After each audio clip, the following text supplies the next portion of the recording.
Hola, ¿qué tal? Qué gusto que usted nos acompañe en esta edición de Noticias Repretel. Iniciamos.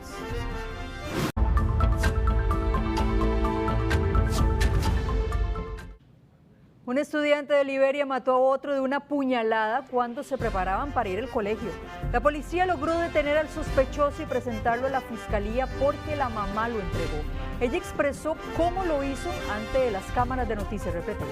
Gustavo tiene todos los detalles a esta hora. Gustavo, adelante. Una tragedia la que viven hoy justamente en el sector de Colorado de Liberia, cuando Ian Alejandro Rivas Quesada lamentablemente fallece luego de que otro joven de 19 años y quien fuera su mejor amigo lo siguiera con un puñal y le propinara heridas, una de ellas mortal, que en el hospital le generó la muerte inmediata.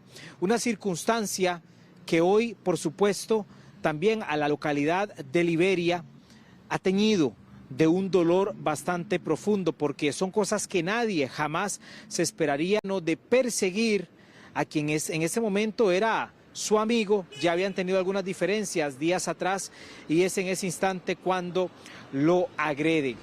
Tiempo después, este agresor se entrega a la policía, quien logra que él esté ya en manos de la policía es su madre. Y esa mujer conversó con Noticias Repretel y nos describe cómo ella logró que él se entregara a las autoridades y guió a la policía para que lo lograran detener. Hemos preparado una nota que involucra a muchos de los que directamente en esta tragedia fueron protagonistas y, por supuesto, entre esos, la madre doliente que entregó a su hijo cuando se dio cuenta que se había convertido en un homicida. Ambos estudiantes se dirigían este lunes a clases, pero la ira de uno de ellos hizo que premeditara todo. Encontrarse con quien le caía mal, solos y en una parada. Luego de un intercambio de palabras, vino la tragedia. El agresor de apellido Rodríguez atacó a Ian Rivas Quesada y en al menos 3 ocasiones lo apuñaló. Visitamos el centro educativo del IPEC de Liberia, pero el director no se encontraba. Con quien conversamos fue con una compañera del agresor, quien confirma que ellos eran amigos. Eran amigos, pero ya ellos días anteriores habían tenido problemas. Yo sí sé que tenían problemas, digámosle, no sé. Y usted me dice que eran amigos porque andaban juntos, compartían juntos. Exacto, ellos andaban juntos. Pero después de ahí no sé, o sea, no sé. Esta fue la golpiza que sufrió Ian días antes. El mismo agresor y otros jóvenes más lo habrían golpeado. La muerte de Ian enluta a toda una familia en Colorado de Liberia. Estaba discutiendo con un amigo, porque se supone que era amigo de él, de que son conocidos desde aquí del barrio. Y ya se da ese enfrentamiento, ¿verdad? Y lo ataca y lamentablemente lo mata, ¿verdad? No sabemos si había problemas, no sabemos qué pasó, ¿verdad? Simplemente a qué punto llegar, ¿verdad? De que este muchacho, una discusión, a qué punto fue tanto para que este muchacho, pues, ¿verdad?, lo agrediera de esa manera y le diera muerte. La policía logró detener al joven de 19 años en un trabajo conjunto entre Fuerza Pública y el OIJ. El ministro de Seguridad se refirió al caso. Lamentablemente se dio este suceso en la zona de Guanacaste. Lamentablemente una de las personas intervinientes murió en el incidente. La otra persona ya fue detenida por Fuerza Pública y presentada ante los tribunales de justicia. Pues este es un caso de análisis y preocupación. Son 2 personas que están estudiando en un colegio, que aparentemente son compañeros, y por medio de una disputa, una riña, uno de ellos termina fallecido. Ya desde el punto de vista nuestro se está deteniendo a esta persona. Pero yo lo llamo y le digo que a dónde está, que si él hizo eso, que se entregara, que por favor se entregara, que eso era lo mejor que tenía que hacer. Entonces él me dijo que sí, mami, sí, yo te amo, me dice, sí me voy a entregar. Pero ya después no siguió contestando, y ya lo localizamos donde el mejor amigo y él estaba ahí. Y yo les dije a los del OIJ que yo se los iba a entregar, pero que no llegaran violentos, que yo sé cómo era él, que él era pasivo, pero en ese momento de ira ya cometió eso. Entonces yo ya se los entregué y como madre que no tiene que entregar a sus hijos, ¿no? Yo no iba a tolerarle esa tampoco, esa alcahuetería, pero igual yo también siento el dolor. Yo sé que la otra familia lo está sintiendo, pero a mí también me duele mucho lo que está pasando con mi hijo. Es un doble sufrimiento, la familia que pierde al ser querido y ahora ustedes ver esa situación con su nieto, señor. 35 años de prisión por homicidio calificado.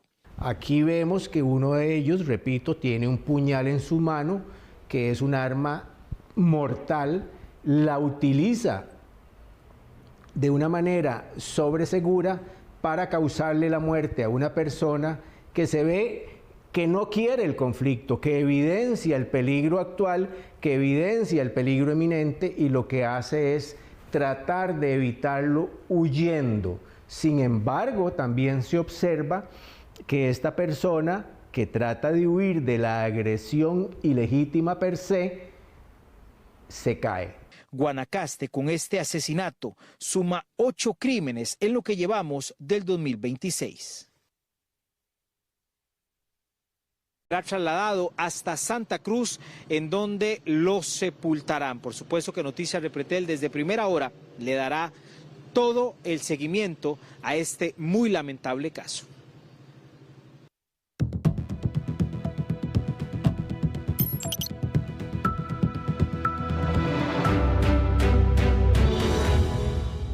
Qué terrible. Precisamente para ampliar este tema nos acompaña esta noche doña Carla Salguero, ex viceministra académica del Ministerio de Educación Pública. Muy buenas noches, doña Carla. Gracias por acompañarnos.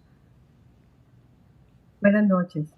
Doña Carla, bueno, lo veíamos. ¿Qué es lo que está pasando? ¿Por qué un joven puede llegar a este nivel de matar a otro joven amigo a punta de cuchillazos? Bueno, es una situación sumamente lamentable y primero quiero expresar mi solidaridad con las familias, con ambas familias, por supuesto, de los dos jóvenes, porque enfrentan una situación de muchísimo dolor, y a la comunidad educativa, porque esta es una situación que a todos y a todas las personas habitantes de este país nos duele, nos conmueve profundamente, y efectivamente es una manifestación más de violencia que si bien no ocurrió en el centro educativo, lamentablemente nos evidencia la necesidad de trabajar en resolución de conflictos, en una convivencia pacífica y en aprender sobre derechos humanos, los derechos que nos tocan a nosotros, pero también los derechos de las demás personas. Doña Carla, un papel sumamente importante en el trabajo con nuestros hijos, con los jóvenes, en todas las edades. Necesitamos mantener una comunicación abierta con los hijos, reconocer cuándo están sucediendo situaciones que puedan encendernos las luces de alerta, ¿verdad? Para ver qué está pasando con sus compañeros, qué está sucediendo en la escuela y fuera de ella, en el colegio. Tenemos que estar atentos, necesitamos estar atentos a revisar qué es lo que está sucediendo con ellos. Y esto significa comunicación con los jóvenes, comunicación con los niños, hablar permanentemente de cómo se sienten, de cómo están entendiendo este tipo de situaciones que se dan en los centros educativos. Además, manejar los conflictos sin violencia. Tenemos que trabajar en resolución de conflictos sin tener que llegar a estos niveles de violencia. Y para eso también es un trabajo desde los centros educativos con los docentes y con el personal de apoyo, ¿verdad? Y estar muy atentos a los cambios. Sin embargo, es claro que no siempre los centros educativos cuentan con todo el personal interdisciplinario adecuado como para poder atender y estar al tanto de lo que está sucediendo dentro y fuera del centro educativo. Doña Carla, ¿se ven muchos comportamientos agresivos dentro de los centros educativos? Tal vez las personas externas a veces no nos damos cuenta. Manifestado muchas formas de violencia en los últimos tiempos. Se han replicado conductas violentas tanto en el centro educativo como afuera, y eso es una llamada de atención de lo que está sucediendo como un reflejo de lo que está sucediendo en la sociedad, ¿verdad? Muchas veces los discursos de odio, las formas en que nosotros como personas adultas nos tratamos entre nosotros, hace que también esto se modele como una forma de comunicación, pero también una forma de comportamiento, y esto lamentablemente se replica en el centro educativo. Estamos enfrentando situaciones que cada día más se normalizan, como es la criminalidad, la violencia en las calles, y lamentablemente son comportamientos y son actitudes que se van replicando dentro y fuera del centro educativo, muchas veces con la dificultad, como mencionaba hace un momento, ¿verdad?, de poder tener toda la contención que corresponde de parte del centro educativo. Doña Carla, ¿qué mensaje le podemos enviar a los adolescentes? Estamos hablando de secundaria, pero incluso a los que van, a los chicos que ya van para el colegio también, que están en sexto, en quinto grado, para evitar este tipo de situaciones. Sabemos que el bullying ahorita se está presentando en cantidades gigantescas que hasta que asusta, pero ¿qué les podemos decir a ellos también? A los jóvenes y a las jóvenes es importante que se comuniquen con las personas de confianza, pues muchas veces pueden ser sus mismos padres de familia o personas que están dentro de su familia con las que puedan dialogar, que puedan expresar cómo se sienten, que compartan esos sentimientos y no se los guarden, porque lo que están viviendo es importante para toda la sociedad, lo que está sucediendo en términos de la violencia, en términos de sus sentimientos, de cómo se ven dentro de un centro educativo. Es necesario que otras personas lo conozcan para poderlos conducir. El consejo que le podamos dar a las personas adultas asumiendo un papel de responsabilidad como personas adultas, necesitamos estar atentos y estar observantes, ¿verdad? Muchas veces tal vez no tengan la confianza con los mismos padres y madres, pero sí buscar a la persona adulta, buscar a personas que nos puedan colaborar, que los escuchen y sobre todo, más allá que a los jóvenes, a las personas adultas, nada de lo que nos pueda decir un joven o un niño es una suposición. Cualquier evento que pueda manifestar, que genere preocupación, es de ponerle muchísima atención, es de escuchar, es de ver qué consecuencias puede suceder si no acompañamos adecuadamente a los jóvenes. Doña Carla, Dios quiera, ojalá que los padres de familia que estén viendo esta entrevista y también los adolescentes, los chicos que van para secundaria, les cale bastante ese mensaje que usted nos da. Muchísimas gracias. El incendio en la envasadora de gas LP en Pozos de Santana encendió las alertas entre vecinos y también autoridades, aunque el fuego fue controlado. Ahora surge una pregunta clave: ¿qué tan grave pudo haber sido este incidente? Y bueno, Sheila Paniagua tiene todos los detalles en vivo a esta hora. Sheila, adelante.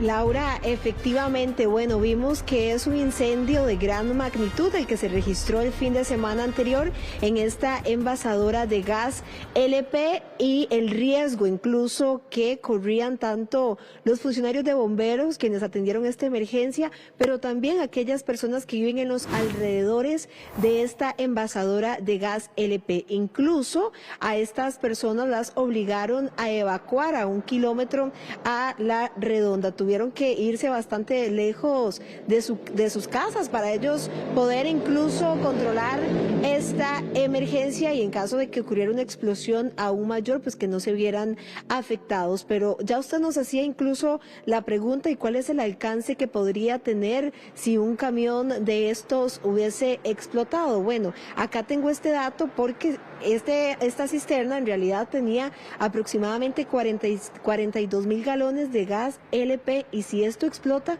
esa bola de fuego incluso que ustedes ven en imágenes, que era lo que estaba ocurriendo en ese momento, incluso podría alcanzar entre 70 y 100 metros de radio, lo que puede resultar bastante peligroso para estas personas quienes pueden sufrir hasta quemaduras muy graves, y esto es lo que alerta incluso a los vecinos quienes han estado muy preocupados por esta situación de que se vuelva a repetir. Vamos a ver la siguiente información donde explicamos el alcance que pudo haber tenido este incendio de gran magnitud, pues estamos hablando de una planta de gas LP. Lo que inició como una fuga de gas en un camión cisterna terminó en un incendio que puso en alerta a los vecinos y a los equipos de emergencia. Pero más allá del fuego, las autoridades analizan el alcance que este incidente pudo haber tenido. En el lugar estaban varias cisternas que almacenan gas LP, un producto que, bajo ciertas condiciones, podría provocar explosiones de gran impacto y alcance. Estamos hablando de una gran cantidad de combustible, en este caso es gas LP. En base a esa cantidad, en el momento de la emergencia, en situ, tomamos decisiones y la bola de fuego, en el caso de que el tanque sufriera una ruptura, podría alcanzar los 90 metros. Estamos hablando que hay lanzamiento de proyectiles, prácticamente de partes tanto del tanque como de más equipo que haya cerca del lugar. Según explicaron los cuerpos de emergencia, la rápida intervención evitó que el fuego se propagara a otras áreas de la planta y que ocurriera una explosión de gran magnitud. ¿Qué se aboca el cuerpo de bomberos? A comenzar a bajar temperatura y a proteger esos otros tanques que no están siendo afectados. Tal vez en otros videos van a ver que hay líneas, llámese mangueras con agua, aplicando agua a otros tanques. ¿Para qué? Para generar una capa, una barrera protectora para evitar que esos cilindros o tanques comiencen a tener problemas de temperatura y se libere el gas. Incluso una cámara captó el momento en que se registró una deflagración de gas. En las imágenes se observa cómo 2 bomberos tienen que salir corriendo para ponerse a salvo y por poco sufren quemaduras. Estos bomberos que se ven ahí son los primeros que llegan a la escena, ¿verdad? Ellos entran, colocan unas líneas de mano, que son unas líneas de protección de ellos para, como lo digo, protegerse donde van ingresando para tratar de cerrar las válvulas y así controlar la fuga en un poco más rápido. Sin embargo, al llegar a cierto punto ya hay una deflagración, se ve donde viene la bola de fuego que ves vos en el video, ¿verdad? Y ellos tienen que salir a evacuarse. Si usted ve bien, hay inclusive otro chorro de gran capacidad que ya está colocado para la protección tanto de los compañeros como para enfriar los tanques que se están viendo expuestos a esto. Ahora, mientras avanzan las investigaciones para determinar responsabilidades, los vecinos piden a las autoridades analizar el riesgo de tener este tipo de instalaciones tan cerca de zonas residenciales. Las consecuencias de una explosión de un cisterna pueden ser muy graves y debido a esta situación es que las autoridades recomiendan evacuar a 1 kilómetro a la redonda. ¿Y qué es? Bueno, la preocupación que surge ahora por parte de los vecinos, que esto se vuelva a repetir y, como les decía, las consecuencias sean aún mayor. Es por eso que los vecinos de los condominios cercanos a esta envasadora se reunieron para ellos poder redactar un documento y poder llevarlo hacia la Municipalidad de Santa Ana, también a la Defensoría de los Habitantes y al Ministerio de Salud. Esto con el fin de que esta empresa quite pues esta instalación y la lleven hasta otro lugar donde no haya riesgo para las personas. Y la preocupación es fuerte y nosotros entre nosotros los vecinos hemos estado conversando para ver si pueden resolver algo realmente. El temor es que esto vuelva a ocurrir, doña Xiomara. Por supuesto. Y gracias a Dios que no explotó, porque si explota la bombona hubiese sido muy grande el desastre que hubiese habido. A nosotros yo pienso que no tanto nos hubiese afectado, menos que hubiese explotado. Pero a los del frente, a los que están enfrente, imagínate tú. Los vecinos ya se están organizando porque obviamente ha sido un susto grande y la idea es buscar una solución, ¿no? Que la empresa pueda también buscar una solución para ellos lo más pronto y tener la tranquilidad y que las autoridades nos den esa tranquilidad, ¿no? Uno puede ir y tocar las puertas, pero mientras ellos no den la orden, la empresa va a seguir aquí. Un incendio que mantuvo ocupados al cuerpo de bomberos. Imagínense ustedes que fueron cerca de 150 bomberos los que trabajaron en esta emergencia, más de 24 unidades. Incluso llegó personal de San Ramón y también de Ciudad Quesada. Nosotros vamos a estar atentos a lo que les indiquen a los vecinos con respecto a si debe permanecer o no esta envasadora de gas LP en la zona. Sheila, muchísimas gracias por los detalles. Y bueno, en otras informaciones, las clases en el Liceo de Moravia se retoman este martes, luego de que las pruebas salieran negativas en caso sospechoso por sarampión. Las clases en el Liceo de Moravia se van a retomar con normalidad durante este martes 10 de marzo. Las investigaciones epidemiológicas por contagios de sarampión desarrolladas durante este lunes dieron negativo. Sin embargo, el Ministerio de Salud mantiene 2 casos positivos de esta enfermedad en el país. Las afectadas son una menor de edad y una adulta. Ambas están reportadas como fuera de peligro. El caso más reciente corresponde a una mujer adulta que se encuentra estable, cuyo diagnóstico fue confirmado por el Centro Nacional de Referencia Virológica del INCIENSA. El sarampión es una enfermedad altamente contagiosa, de ahí que se tomen todas las medidas preventivas porque se transmite al igual que la COVID-19, a través del aire, al respirar, toser o estornudar. En la región hay un aumento importante de casos. Lo que está pasando es un aumento exagerado en el número de casos. Canadá, Estados Unidos y México están teniendo muchos niños no vacunados contra el sarampión que se están enfermando y lamentablemente con muertes reportadas. Por cada 1000 casos de sarampión hay posibilidad de que un niño muera y obviamente si usted tiene 40,000 casos, imagínese la cantidad de niños que fallecen. Más cerca de nosotros, Guatemala, que solo en este año está reportando más de 250 niños afectados por sarampión. Una persona con sarampión puede contagiar hasta 18. Y el MOP trabaja en un plan de tránsito para bajar las presas en la carretera que va entre Barranca y Limonal. Durante Semana Santa evitarán hacer cierres y también regulaciones. Mucho se ha hablado de las presas que se están presentando en la vía que va de Barranca hacia Limonal de 50 kilómetros por los trabajos que realiza el Ministerio de Obras Públicas y Transportes. Esa carretera estuvo en abandono, en esta administración se volvieron a retomar los trabajos, ampliando con más carriles algunos sectores. Pero la obra grande apenas está iniciando, por eso los conductores se encuentran con un tránsito complicado. Estamos trabajando incluso jornadas nocturnas o jornadas extendidas. Como ustedes saben, tenemos 2 contratistas trabajando en 2 frentes en paralelo y eso nos ha permitido, al igual que en este proyecto, avanzar en el verano lo más posible para cuando entre el invierno ya tener todo lo que es el movimiento de tierra y no tener problemas en ese aspecto. Por supuesto que hay algunas incomodidades de los usuarios cuando entran y salen las vagonetas a la vía. Sin embargo, estamos tomando todas las medidas con los planes de manejo de tránsito para que el flujo de vehículos ahora en Semana Santa y para el 25 de julio sea pues libre y sin mayor obstáculo. Según el ministro, la carretera ampliada estaría lista en el 2027, quedarían obras complementarias y durante la vía se pueden ver partes de pasos elevados y puentes que quedaron sin construir. Esos trabajos tienen que iniciar de cero.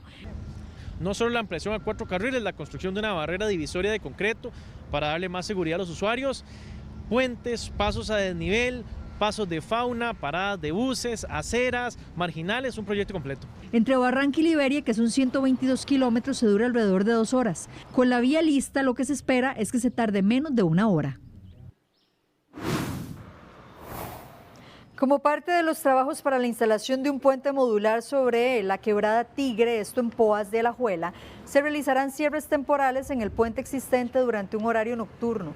Desde este lunes y hasta el sábado 15 de marzo se aplicarán cierres en el sector del puente de 7 de la noche a 5 de la mañana del día siguiente.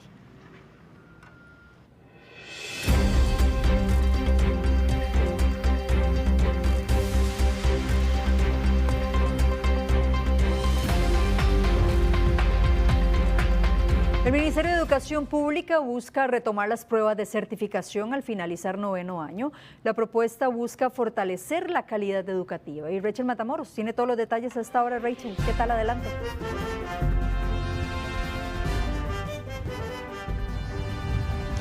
Así es, recordemos que hace varios años el Ministerio de Educación Pública pues aplicaba de alguna u otra forma este tipo de pruebas muy similares a las de bachillerato para los estudiantes de 9º año. Esto precisamente para certificar que tenían los conocimientos a la hora de cursar el 10º año de colegio e incluso también se aplicaba en 6º año de la escuela.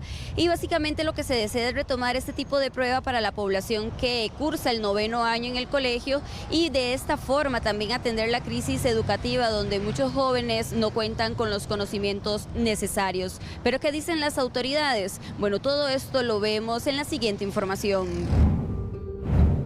Recuerda estas pruebas. El Ministerio de Educación Pública busca retomar la evaluación de certificación al finalizar el 9º año, con el fin de garantizar que los estudiantes concluyan cada ciclo educativo con los conocimientos y competencias necesarias. La idea sería realizar un plan piloto en 2027, incluso con aplicación digital, aprovechando la tecnología para evaluar su funcionamiento. ¿Para qué? para fortalecer la macroevaluación del sistema educativo, es decir, contar con información rigurosa sobre los aprendizajes de los estudiantes en el cierre de este ciclo educativo tan importante, identificar brechas entre centros educativos y sobre todo tomar mejores decisiones pedagógicas y de política educativa. Actualmente el estudiante que está en el tercer ciclo, que incluye séptimo, octavo y noveno año, no se certifica y muchos avanzan sin dominar los contenidos que se requieren para su nivel académico. Sin embargo, estamos viviendo realidades muy complejas, donde estudiantes de quinto año salen con una comprensión lectora de un nivel mucho más bajo, ¿verdad? Se habla de tercer grado. Entonces, no es la prueba la que va a resolver el problema, sino qué hacemos con esa prueba y la llevamos a que los estudiantes tengan mejores procesos educativos, en el aula se aprenda mejor, tengan las herramientas los docentes y especialmente capacitación. La propuesta busca corregir ese vacío mediante una prueba estandarizada similar a las evaluaciones que se aplicaban en el país entre los años 1996 y el 2008, siendo este el último año en que se aplicó. ¿Qué es lo que acreditan los programas en el momento en que dan una graduación? Bueno, pueden acreditar que las personas cumplieron requisitos, pero no son capaces todavía de acreditar conocimientos. Y ese es, para mí, uno de los grandes retos de nuestro sistema educativo. Con base en estos resultados que nos brinde la prueba piloto, el Consejo podría valorar una eventual implementación a partir del año 2028. No obstante, para lograrlo también se requiere que no haya desigualdades académicas en caso de que sea la misma prueba para todo el estudiantado.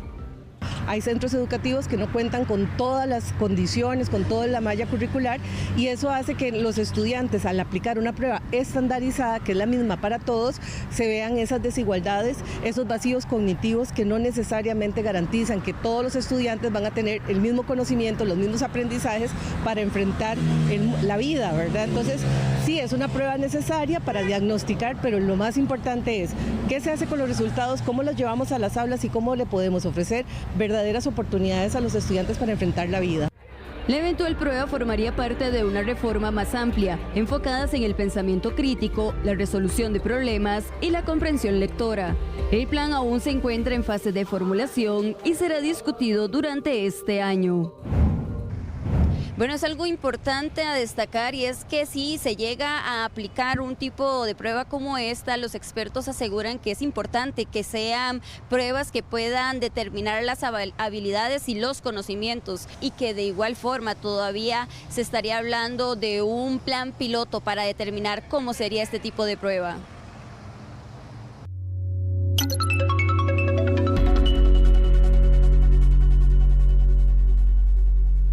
Y repasamos el tipo de cambio del dólar de este lunes. La compra 473 colones con 35 céntimos y la venta 478 colones con 70 céntimos según el Banco Central de Costa Rica. Y Recope le pide a los costarricenses utilizar más el transporte público y compartir viajes en carro tras la inminente subida en el precio de los combustibles que se espera en el mes de abril. La guerra en Medio Oriente está generando fuertes presiones sobre el precio del petróleo. El 26 de febrero, el precio del barril rondaba los $65 y ahora alcanza los $102, lo que implica un crecimiento de casi $40 por barril en cuestión de 15 días. El aumento internacional por el conflicto que estamos viviendo hoy podría traducirse en los combustibles más caros en Costa Rica a partir de abril y hasta que la crisis se mantenga y los precios internacionales sigan altos. Ante el inminente aumento en el precio de los combustibles, la presidenta del Recope le recomienda a los costarricenses racionalizar el uso para amortiguar el impacto en el bolsillo. Usar transporte público cuando sea posible, compartir vehículos y tomar medidas de ahorro en momentos de incertidumbre. El aumento se da tras una semana de fuertes alzas impulsadas por la tensión en Medio Oriente y su impacto en zonas clave para la producción y el transporte de petróleo. Este viernes, Recope anunciará un nuevo ajuste en el precio de los combustibles, basado en las compras realizadas durante las últimas semanas. 6 de cada 10 préstamos en dólares fueron dados por bancos privados y también por cooperativas. Pero ¿por qué toman más riesgos? Lo vemos en esta información. La colocación de créditos en el sector privado ha mostrado importantes aumentos en los últimos años. Pero, ¿a qué se debe? Bueno, son varias las razones. Las tasas de interés han bajado en comparación a hace unos años atrás. el dólar ha caído y también se han flexibilizado las condiciones. Los créditos en dólares son más que todo dados por las entidades privadas. En este caso, los bancos comerciales del Estado representan un 26,53%. Los bancos creados por leyes un 2,65%. Y los bancos privados y cooperativas representan el 66,96% según los datos de la SUGEF. Usualmente en el caso privado, que tiene decisiones mucho más rápidas y mucho más expeditas que lo que pueden ser bancos gubernamentales, se atreven a tener un poquito más de riesgo a nivel de esa moneda, estamos hablando de divisa norteamericana, y poder colocarlo justamente al servicio de toda la población costarricense. Los bancos privados y cooperativas han colocado más préstamos en dólares. De hecho, acaparan una buena parte según los datos de la SUGEF. Asimismo, expertos indican que las tasas de interés en dólares son más bajas que en la moneda local. Una de las cosas importantes que hemos detectado es que hay una gran cantidad de personas que se apalancan en dólares, pero que ganan en colones. Estamos hablando de personas que han cruzado justamente esa moneda de un lado al otro, que si bien es cierto, hoy tenemos una facilidad de poder ganar en colones y pagar menos en dólares porque el tipo de cambio está más barato, eso no quiere decir que no exista algún tipo de volatilidad, haciendo que los créditos en moneda extranjera sean más atractivos, especialmente cuando el tipo de cambio cae. Eso sí, hay riesgos de que la persona le aumente mucho la cuota si el tipo de cambio sube. Y un proyecto de ley propone incluir varios métodos anticonceptivos dentro de la canasta básica tributaria para que paguen una tarifa reducida del impuesto al valor agregado conocido como IVA. La propuesta plantea que este beneficio aplique para productos como condones, anticonceptivos, hormonas orales, inyectables y la píldora de emergencia, con el objetivo de facilitar el acceso a estos métodos de planificación familiar. Y las familias costarricenses están enfrentando precios más elevados en los alquileres de vivienda, así como en pago de servicios. Pero ¿de cuántos son esos incrementos? Esto es lo que dice el INEC. Los aumentos en los precios siguen presionando el bolsillo de los hogares costarricenses. Canasta básica, sí hay que entender que andamos relativamente bien, porque obviamente canasta básica tiene una tasa más baja de impuestos, pero el resto de servicios sí es un poco más caro con respecto a los países de la región. En el mes de febrero se dieron aumentos en los alquileres de vivienda en un 0,51%. Servicios municipales 2,17% más caros. Y la educación primaria y secundaria también cada vez sube más. Eso según el índice de precios al consumidor del INEC. Y no comprar cosas innecesarias, porque eso no precisa. Teniendo uno en la casa, ¿para qué va a comprar? El pago del alquiler es de los mayores gastos en las familias costarricenses, y más aún si viven en lugares céntricos, ya que el precio es mucho mayor. Pero ¿a qué se debe este incremento en los precios? Costa Rica creció de manera, por lo menos el área metropolitana creció de manera desordenada y ya no hay suelo disponible para nuevas viviendas. Esto hace que el costo de la tierra sea cara. Los aumentos en los precios de servicios, como los municipales, la educación primaria y secundaria y también los alquileres de vivienda, no golpean a todos los hogares por igual, debido a que las familias tienen gastos distintos, dependiendo del estrato social en el que se encuentren.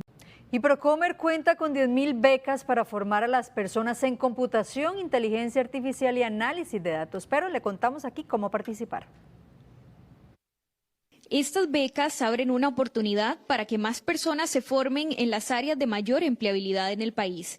Procomer cuenta con 10.000 becas gratuitas en alianza con Google, como socio estratégico para reforzar las áreas de computación en la nube, inteligencia artificial y análisis de datos. Son un reflejo más de este trabajo conjunto que estamos haciendo para dotar a las personas de habilidades para sacar provecho de estas oportunidades. ¿Cómo pueden aplicar las personas a estas becas? Las personas deben dirigirse a la plataforma talento.procomer.com y ahí aplicar al perfil de becas. Las becas son para personas mayores a los 18 años.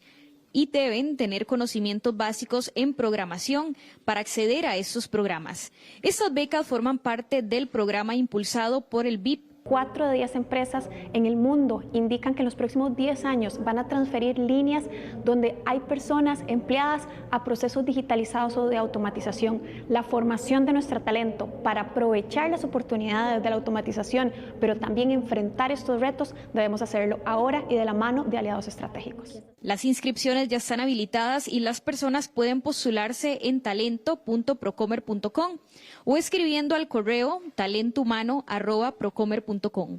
Invertir en capital humano es fundamental, ya que hay muchos costarricenses que carecen de estas habilidades.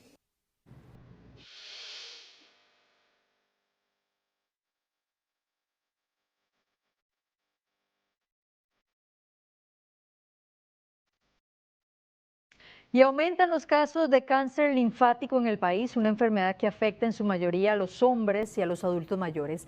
Caled Barquero tiene todos los detalles desde nuestra sala de redacción. Caled, ¿qué tal? Muy buenas noches. Laura, ¿qué tal? Buenas noches. Cada día se registran en nuestro país aproximadamente 7 casos de cáncer linfático. Esto es una enfermedad que provoca que los linfocitos, que son células que tenemos en nuestro sistema inmunológico, se multipliquen de una forma desacelerada y descontrolada totalmente. Las cifras son alarmantes. Entre el 2019 y el 2024 se registró un incremento del 19.9% de los casos, más de 3.000 hospitalizaciones y entre 224 y 260 muertes. Pero, ¿cómo se desarrolla esta enfermedad y cuáles son algunos de los síntomas que las personas que lo padecen pueden experimentar? Lo vemos en la siguiente información. El linfoma de células manto es un tipo de cáncer que afecta el sistema linfático, una parte fundamental del sistema de defensa de nuestro cuerpo. ¿Cómo se desarrolla esta enfermedad?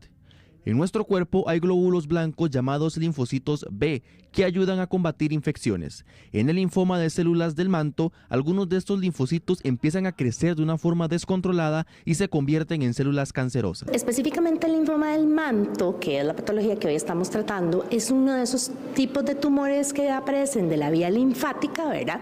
Y que puede tener una manifestación muy variada. O sea, así como puede ser un ganglio que creció y creció, se puede manifestar a nivel de lo que son pulmones, tracto gastrointestinal, en la médula. Entonces realmente nosotros tenemos una incidencia de esta enfermedad que es relativamente significativa. En nuestro país se detectan 7 casos diarios de esta enfermedad. Entre el 2019 y el 2024 hubo un incremento del 19.9% de los casos, pasando de 9.311 a 11.163, según un análisis de la Universidad Hispanoamericana. Esta enfermedad afecta en su mayoría a personas de entre los 65 y 70 años y presenta mayor incidencia en los hombres. Suele ser detectado en etapas avanzadas. Entre los principales síntomas de esta enfermedad están la fiebre, la fatiga, la disminución del apetito, la pérdida de peso involuntaria, las náuseas, la diarrea, la hinchazón en el abdomen, la hinchazón en el cuello, axilas o la ingle y la anemia. Los especialistas recomiendan detectarlo de manera temprana. Es importante diagnosticarlo de forma temprana, contar con todas las herramientas para poder establecer bien cuál es el pronóstico de la enfermedad y una vez teniendo el diagnóstico correcto, elegir el tratamiento correcto. Los retos anteriormente se centraban en que solamente había la posibilidad de utilizar tratamientos como quimioterapia. En Costa Rica ya se desarrolla una alternativa a esta enfermedad que logró la recuperación de cientos de pacientes. Tal y como vimos en la información, los especialistas recomiendan los chequeos médicos constantes para prevenir esta enfermedad y si se padece, poder detectarla a tiempo, así reducir su impacto. Laura, esta es la información que yo le tengo desde la sala de redacción. Vuelvo con usted al set principal. Caled, muchísimas gracias por todos los detalles. Y las autoridades investigan a los responsables de hacer grafitis en el Teatro Melico Salazar tras la marcha del Día de la Mujer. A quienes hicieron esos otros grafitis en el mismo edificio, al frente del Parque Central. Que nos venimos a encontrar aquí en un edificio patrimonial en el Melico Salazar, en donde aquí el pasado diciembre acaban de terminar de pintar las fachadas y mire lo que nos encontramos. Sabemos que hay libertad de expresión y que hoy es un día para conmemorar, pero esta es la manera que tenemos para poder conmemorar realmente lo que hemos hecho las mujeres. El voto y el... La marcha del 8 de marzo tuvo múltiples propósitos: alzar la voz contra la violencia hacia las mujeres, exigir igualdad de oportunidades, pedir un alto a los femicidios y defender los derechos de la niñez. Sin embargo, tras la manifestación también quedaron varios mensajes pintados en espacios públicos de la Avenida Segunda, en el kiosco del Parque Central, en esta pared de la Catedral Metropolitana y en varios comercios. Doña Yoconda, por ejemplo, se encontró ese grafiti afuera de su estética. Sí, hoy amanecimos después de la marcha con todos estos grafitis aquí en el local donde nosotros trabajamos. Y en realidad es un problema para nosotros ahora porque se ve muy feo el local con esos rayones que hicieron. Los grafitis dejaron mensajes de acuerdo a las principales consignas de la marcha y otros temas sociopolíticos. Todos tenemos derecho a manifestarnos libremente, ¿verdad? La ley misma lo dice y todos podemos, ¿verdad? Pero tampoco de esas maneras. Son edificios, nosotros tenemos que cuidar nuestro patrimonio. Siento que está bien que se expresen, pero siento que esa no es la mejor forma. Las leyes no nos amparan, hay momentos de que a veces el violador o el ladrón o el, qué sé yo, en el núcleo familiar quedan a veces expuestas. Las leyes tienen que ser un poquito más rudas, incluso no solo para las mujeres, para los niños, para los ancianos, para los hombres también a la misma vez. Pero ya con eso, que rayen las paredes y todo, no lo veo muy acorde. Yo pienso que no está como correcto, ¿verdad? La verdad, porque me imagino que la marcha se enfocaba a otra cosa, no exactamente a eso, ¿verdad? Pero usted sabe que hay de todo, ¿verdad? Según la legislación, causar daños a la propiedad puede implicar multas o sanciones, pero cuando se trata de edificios patrimoniales, las sanciones pueden ser mayores. Un equipo de Policía Municipal de San José está realizando la compilación de los videos de todas las cámaras que están en el sitio del Parque Central, Melico Salazar y cercanías. Vamos a preparar un informe completo con los daños ocasionados. No es la primera vez que tras una marcha se investigan daños a estructuras públicas. En 2018, 2 hijas de un exministro de Cultura enfrentaron un proceso judicial por realizar grafitis en el Museo Nacional. El Tribunal Penal de Limón denegó la solicitud de extradición de Gilbert Bell Fernández, alias Macho Coca, a Estados Unidos. En contra de ese hombre se investigaban supuestos hechos de tráfico internacional de drogas y tras el fallo, la detención cautelar e impedimento de salida del país asociadas a este proceso investigativo quedaron sin efecto.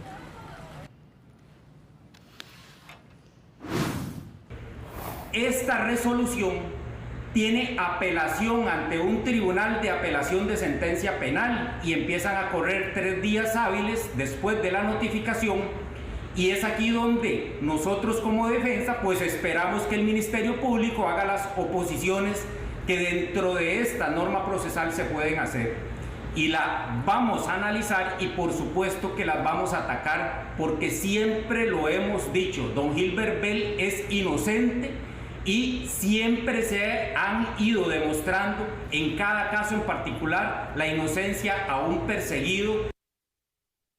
Nos vamos, muchísimas gracias por su compañía, los esperamos este martes 5:50 de la mañana, muy buenas noches, feliz descanso.